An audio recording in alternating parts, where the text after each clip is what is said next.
مشکوٰۃ شریف میں نبی پاک صلی اللہ علیہ وسلم نے فرمایا، اللہ تعالیٰ نے نا حضرت سیدنا آدم علیہ السلام کو نا ان کی تمام اولاد کی صورتیں دکھائیں، گویا روحیں دکھائیں، نور دکھایا، چمک رہا تھا۔ تو حضرت آدم کی نظر پڑی حضرت داؤد علیہ السلام، یہ مشکوٰۃ میں موجود ہے۔ تو آپ نے دیکھا بڑے خوبصورت ہیں حضرت داؤد علیہ السلام، تو فرمایا یہ میرا بیٹا بڑا حسین و جمیلہ، عمر کتنی ہوگی اس کی؟ تو فرشتے نے عرض کی حضور 60 سال۔ یہ عالم ارواح میں بات ہو رہی ہے۔ حضرت آدم علیہ السلام فرمانے لگے اس طرح کرو، میرے 40 سال کاٹ کے اس کو دے دو۔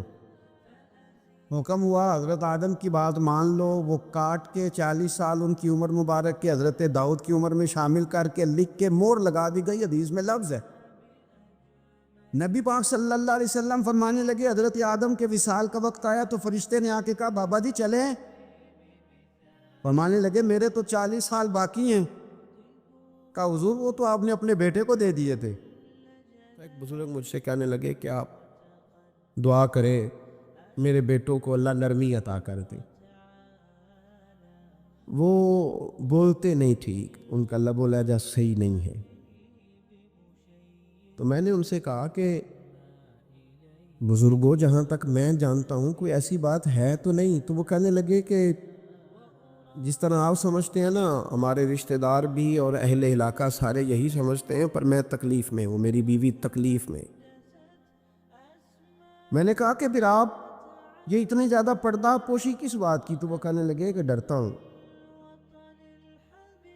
اگر لوگوں کے سامنے ہم بات کرتے ہیں تو لوگ کہتے ہیں کہ تم نے تربیت نہیں صحیح کی، اگر میں بات کرتا ہوں تو لوگ مجھ پہ شک کرتے ہیں، کہتے ہیں تو نے رزق نہیں صحیح کھلایا۔ تو میں درد میں رہتا ہوں، کپڑا اٹھاؤں گا تو میرا اپنا بدن برہنہ ہو جائے گا۔ یار وہ کتنی تکلیف میں ہے باپ جو اپنے سگے بیٹے سے بات نہیں کرتا کہ پتہ نہیں کہاں سے بولے گا، کیا جواب دے گا میری بات کا، یعنی ڈرتا ہے، سہما ہوا رہتا ہے۔ یہ نوجوان ذرا غور کریں، ان لفظوں کی تکلیف محسوس کریں کہ اماں کہتی ہے کہ بھائی میں نہیں اس سے بات کرتی، اس لیے کہ وہ بڑے سخت جملے کہتا ہے، مجھ سے نہیں سہے جاتے، کوئی اور بات کرے۔ یعنی جس کی ماں بھی اس سے بات کرتے ہوئے ڈرے، جس کا والد بھی اس سے بات کرتے ہوئے سہم جائے، اور وہ بندہ کہے کہ میں نے تو MBA کیا ہوا ہے، میں تو معاشرے میں جانا پہچانا جاتا ہوں، اللہ کا شکر ہے جی اللہ نے بڑی عزت دی ہوئی ہے، وہ یہ لفظ کہے تو اسے شرم آنی چاہیے۔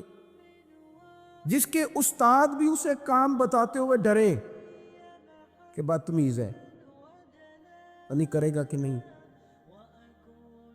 اگلے لفظ اس سے بھی خطرناک ہیں، جس کا مرشد بے جھجک جسے کام ہی نہ بتا سکے اور جس کو کام کہنا ہی چھوڑ دے، جس کے حوالے سے لوگ خاموش ہو جائیں کہ بس مطلب کیا ضرورت ہے، جب اس پہ بات بوجھ بنے گی تو اس شخص کو پھر سوچنا چاہیے نا کہ وہ زندگی کس لیے گزار رہا، اس کا پھر انداز کیا ہے۔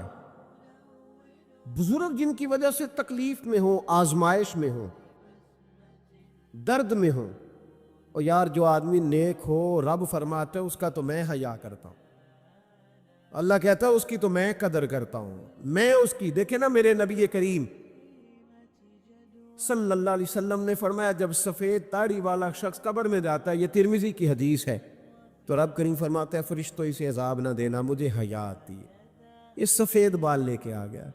تو جس کی اللہ حیا کرے اس کی میں نہ کروں، اس کی نوجوان نہ کرے، اس کا سیان، جس کی اللہ حیا کرے اس کی ہم حیا ہی نہ کریں، ہمارا لب و لہجہ خطرناک اور خوفناک حد تک چلا جائے، ہمیں ڈھب اور سلیقہ ہی نہ ہو، ہم کہیں او گرم خون ہے جی ذرا احتیاط سے بات کرنا، کیا معنی ہوا اس بات کا؟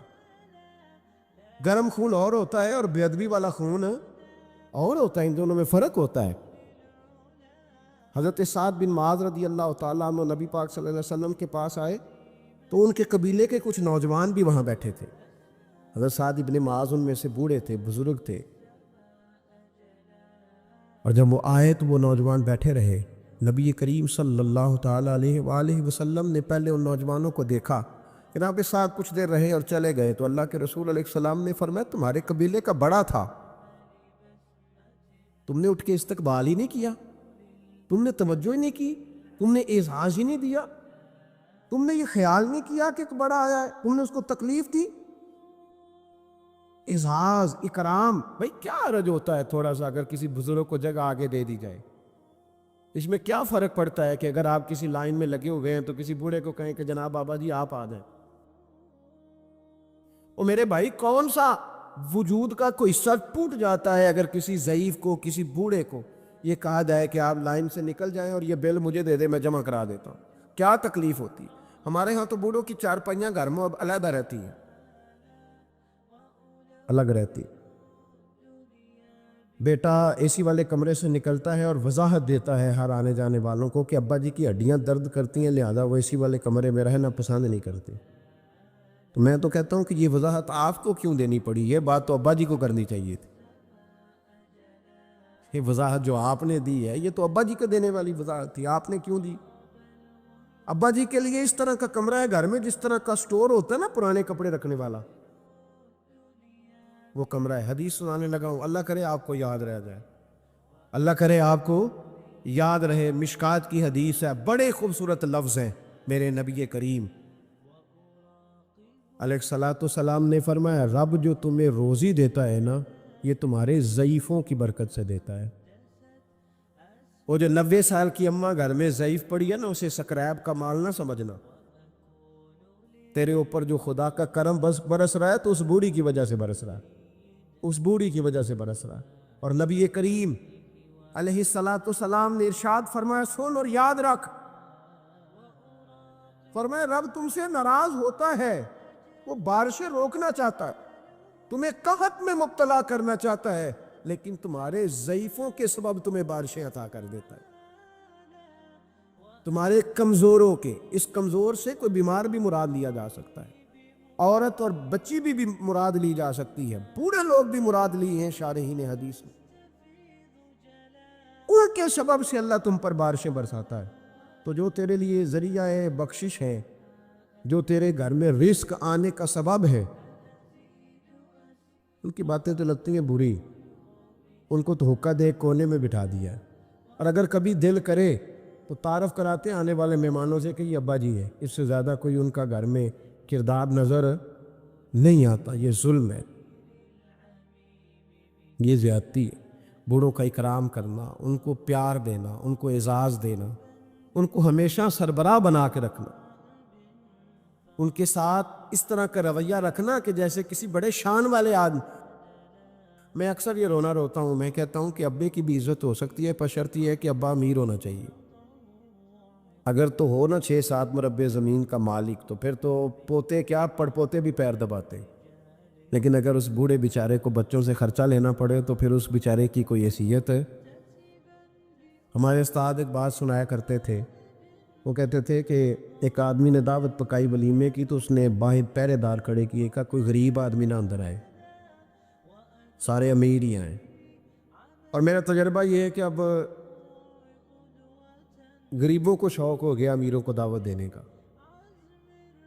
ناراض تو نہیں ہو گئے آپ لوگ؟ یہ میں تجربے کی بات کر رہا ہوں۔ کبھی کسی غریب کے فنکشن میں جانے کا اتفاق ہوتا ہے نا تو مجھے یوں لگتا ہے کہ اس کا دل تھا کہ غریب کوئی بھی نہ آئے، غریب کو دعوت دینا پسند ہے، تو امیر تو پہلے نہیں اسے بلاتا، تو پھر بلائے گا کون؟ اس نے شیخ صاحب نے ولیمہ اپنے بیٹے کا کیا تو باہر جو پہرے دار تھے ان سے کہا کہ کوئی غریب آدمی اندر نہ آئے، امیر بندے صرف۔ اور نبی پاک صلی اللہ علیہ وسلم نے ایسے ولیمے پر لعنت برسائی ہے، فرمایا لعنتیا وہ دعوت جس میں صرف امیر آئیں اور غریب نہ آئیں۔ اس نے کہا بھی صرف نہ امیر لوگ آئیں، تو ایک بندہ تھا بڑا امیر لیکن بیچارہ نہ کئی کام کاج سے اٹھ کے ہی آ گیا، تو کپڑوں کو اسی طرح مٹی وٹی لگی ہوئی، تو دیر ہو رہی تھی، گھر جاتا چینج کرنے تو لیٹ ہو جاتا، تو ایسے ہی آ گیا۔ جب وہ آیا تو پہرے دار کھڑا تو اس نے کہا دوڑ جا، تیرا کوئی مطلب نہیں ہے یہاں۔ اس نے کہا یار میں سیٹھ آدمی ہوں، بدرا کپڑے نہیں بدلے۔ اس نے کہا سیٹھ ہوتا تو تیرے کپڑوں سے پتہ نہ چلتا۔ میرے بھائی وہ شخص کہتا ہے کہ میں نے کہا مجھے جانے دو اندر، کہنے نہیں تیرے کپڑے نہیں دعوت والے. کہتا ہے میں وہاں سے واپس گیا دوڑا. آپ کو پتا ہے نا کپڑے بھی اب اللہ خیر کرے. ایک سنگی نو میں ایک دن کیا تو کالی اینک لائی سی خیر ہے کہندا موٹر سائیکل تے کٹا پیندا. کوئی دنوں تو بعد کار وچ بھی لا کے بیٹھا سی. میں کہ ہن کنوں میں کی پوچھاں، ہن تے بہتر ہے اینو چٹی سوٹی بھی نال دیاں. بھئی کیا اس سے انسان کا قد بڑھتا ہے؟ کوئی ہے بات کرنے والی؟ جہاز میں اس دفعہ میں واپس آ رہا تھا تو جہاز میں ایک نوجوان کالی اینک لگا کے پھر رہا ہے. اب ڈر لگتا ہے نا، آپ کو پتا ہے کسی سے بات کریں گے وہ کیا جواب دے گا. تو کیا ان چیزوں سے قد بڑا ہوتا ہے آدمی کا کہ وہ تھوڑا سا جناب مطلب باہر آئیں. مجھے تو کمزور لگتے ہیں ایسے لوگ. اپنے لب و لہجے میں، اپنے انداز میں، اپنی طبیعت کے حساب سے، اپنے سٹائل میں آپ زندہ رہیں. یہ سچ ہے اور یہ اصل ہے. یہ سچ ہے اور یہ اپنی زندگی اپنے اسٹیٹس کے مطابق، طبیعت کے مطابق گزارنا یہی سچ ہے اور یہی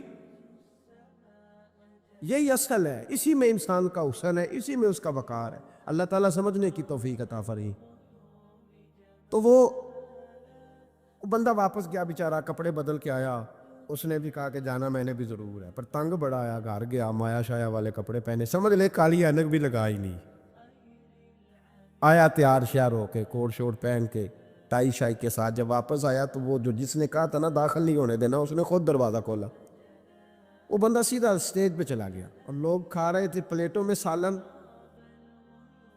اس نے پورا ڈونگا ہی لے لیا اور وہ لے کے نا سامنے رکھا اور ایک کونے سے اپنا کرتا پکڑ کے اس میں ڈبویا، پھر دوسرے سے پکڑ کے اس میں ڈبویا، پھر پیچھے سے پکڑ کے. لوگ کہنے لگے پاگل ہو گیا. کہنے لگا نہیں، میری تو دعوت نہیں، دعوت تو کپڑوں کی ہے. میری کہاں دعوت ہے؟ اس لیے کہ میں تو آیا تھا، مجھے تو داخل ہی نہیں ہونے دیا. یہ تو دعوت ہے میرے. کوئی نہیں سمجھ آئی آپ کو میری بات؟ بھئی وہ بھی کوئی انسان ہے جو کسی کو صرف کپڑوں کا حیا کرے. ٹھیک ہے، انسان کا لباس اس کی شخصیت کا آئینہ دار ہوتا ہے، کپڑے اچھے پہننے چاہیے. نبی پاک صلی اللہ علیہ وسلم نے فرمایا تیرے پاس اگر نعمت ہے تو چھپا نہ، اس کا اثر تیرے اوپر نظر ہے. لیکن آپ کسی کو کپڑوں سے جج کریں گے، گاڑی سے جج کریں گے، یہ معیار نہیں ہے. والد کو، استاد کو، مرشد کو کیا اس لیے جج کیا جائے گا کہ اب وہ مالدار ہوگا تو حیا کریں گے؟ اور بھائی ماں اگر کسی کھیت میں بیٹھ کے اپلے بھی تھاپ رہی ہو نا، اور وقت کا شیخ الحدیث کسی بہت بڑی مسجد میں بیٹھ کے حدیث بھی پڑھا رہا ہو، اماں وہاں اپلے تھاپ رہی ہے، تو اس محدث وقت کی بھی جنت اسی ماں کے قدموں کے نیچے، وہیں سے اسے جنت ملے گی. یہ نہیں ہو سکتا کہ وہ کہے جنت کہیں اور سے مل جائے گی. بے شک وہ بیچاری اپلے تھاپ رہی ہے، گوبر کے ساتھ کام کر رہی ہے. میری بات کی سمجھ آ رہی ہے؟ بزرگوں کا اکرام کریں، احترام کریں، ان کو ادب دینا سیکھیں، ان کے ساتھ لحاظ والا رویہ اختیار کریں. نبی کریم علیہ السلام کے صحابی حضرت ابو ہریرہ رضی اللہ تعالیٰ عنہ فرماتے ہیں کہ حضور سید عالم علیہ السلام کے پاس میں بیٹھا تھا تو چند نوجوان حضور کے پاس بیٹھے تھے. جہاں ہم بیٹھے تھے وہاں جگہ کچھ تنگ تھی. ایک بزرگ آ گئے سفید داڑھی والے، انہوں نے سلام لی. نبی پاک نے ایک سلام کا جواب دیا تو حضور نے نوجوانوں پہ 2-3 دفعہ نظر ڈالی. وہ بیٹھے رہے، ان کو جگہ نہیں دی، تھوڑے سمٹے نہیں. تو کہتے ہیں رسول پاک علیہ السلام نے بات کی تو میں کانپنے لگا. اللہ کے حبیب نے فرمایا من لم یرحم صغیرنا ولم یؤکر کبیرنا فلیس منا. فرمایا جس کو چھوٹے پہ شفقت نہیں کرنی آتی اور جس کو بڑے کی عزت نہیں کرنی آتی، اس کا تو ہم سے تعلق ہی کوئی نہیں. فلیس منا، وہ ہم میں سے. فرمایا وہ آئے تم نے جگہ ہی نہیں دی، یہ سفید داڑھی والے شخص کا اکرام نہیں کیا، اس کو تم نے جگہ ہی نہیں دی. اور ہم لوگ یہ سمجھتے ہیں، یہ نوجوان یہ سمجھتے ہیں کہ ہم نے کون سا بوڑھے ہونا ہے، ہم نے کون سا بوڑھے ہونا، ہم نے تو سدا جوان ہی رہنا ہے. ایک کلرک نے نا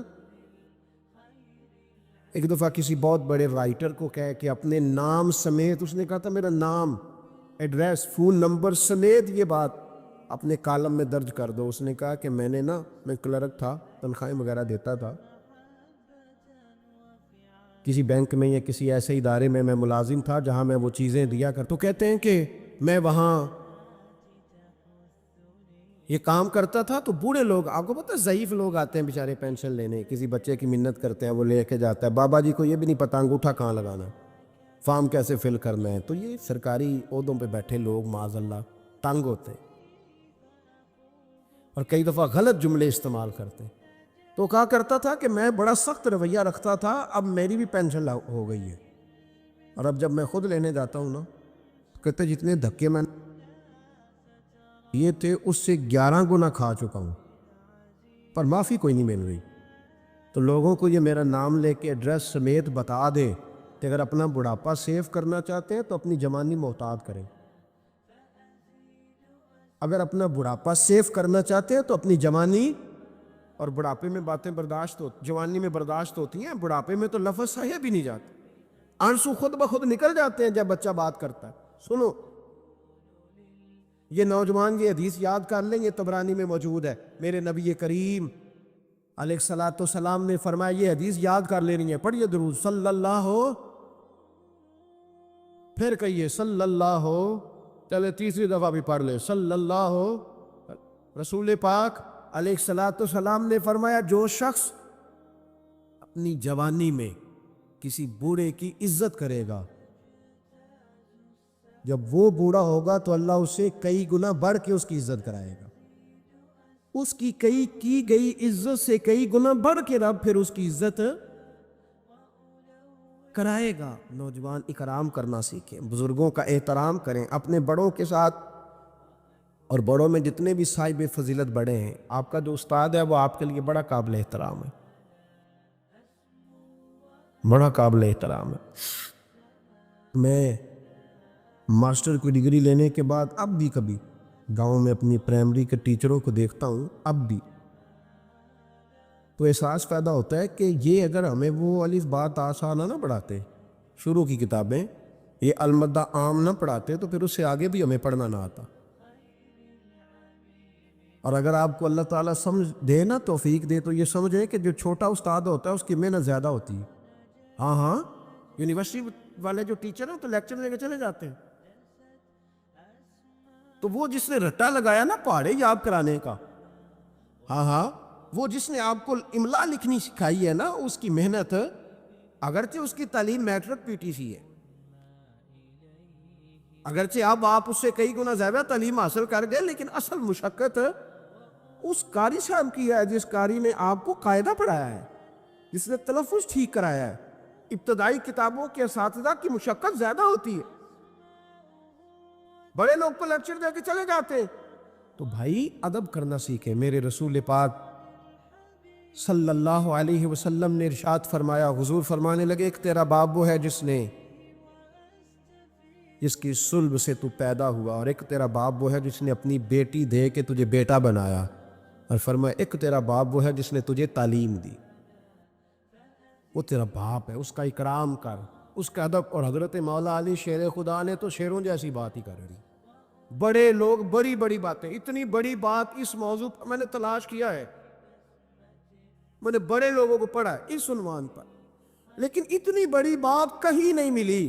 حضرت علی المرتضیٰ رضی اللہ تعالیٰ عنہ فرمانے لگے، جس نے مجھے ایک حرف سکھایا ہے وہ میرا استاد ہے، اگر وہ چاہے تو مدینے کے چوک میں کھڑا کر کے مجھے بیچ دے، میں اس کے ہاتھوں بکنے کو بھی تیار ہوں۔ وہ جس نے مجھے ایک حرف، اساتذہ کا احترام نہیں، اساتذہ پریشان، استاد تو بیچارہ روز کٹہرے میں کھڑا ہے، روز کٹہرے، روز لوگ اس کو کہتے ہیں کہ جناب آپ نے یہ بات کیسے کر دی، آپ کی جرت کیسے ہوئی۔ اور جو لوگ، جن لوگوں کا یہ تصور بن گیا تھا نا کہ رب کے سامنے کھڑے ہونا ہے، منہ دکھانا ہے مالک کو، جن کا یہ تصور بن گیا تھا، بچ گئے تھے۔ ہم دنیا میں جینے کے لیے سارا کچھ کرتے ہیں، رب و رسول کو منہ دکھانے کے لیے نہیں کرتے۔ جن کا یہ تصور بن جاتا ہے نا، تو رب کہتا ہے وَلِمَنْ خَافَ مَقَامَ رَبِّهِ جَنَّتَانِ، فرمایا جو میرے سامنے کھڑے ہونے سے ڈرے گا میں اسے 2 جنتیں عطا کروں گا۔ وہ سنور جائے، اس کے لیے 2 جنتیں ہو جائیں گی۔